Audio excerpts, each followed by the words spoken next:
YCP, దానికి ముందు ఏ party అబ్బా, దానికి ముందు బీజేపీ, దానికి ముందు అబ్బా కాంగ్రెస్, దానికి ముందు ప్రజారాజ్యం.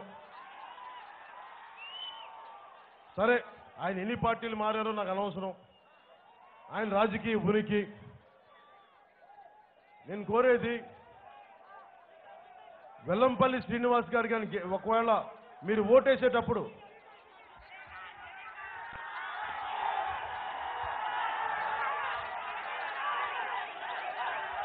బాబు, నేను జలీల్ ఖాన్ గారి లాగా బీకామ్ ఫిజిక్స్ చదువుకోలేదమ్మా.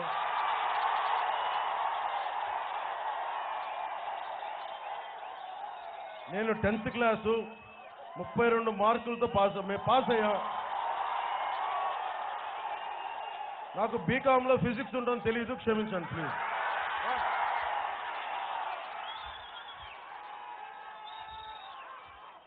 ప్లీజ్, నాకు బీకామ్ ఫిజిక్స్ చదువుకునే అదృష్టం నాకు లేదు.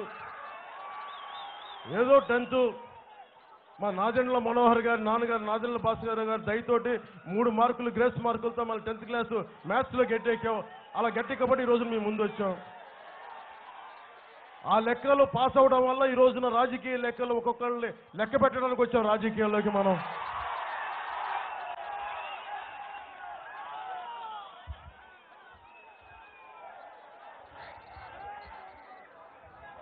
ఇప్పుడు వెల్లంపల్లి శ్రీనివాస్ గారితో అడుగుదాం, ఆయన వైసీపీ నుంచి. మీరు ఒకటి ఆలోచించండి, వైసీపీ అంటే నథింగ్ బట్ టీఆర్ఎస్ అమ్మా, is equal to TRS. YCP is equal to TRS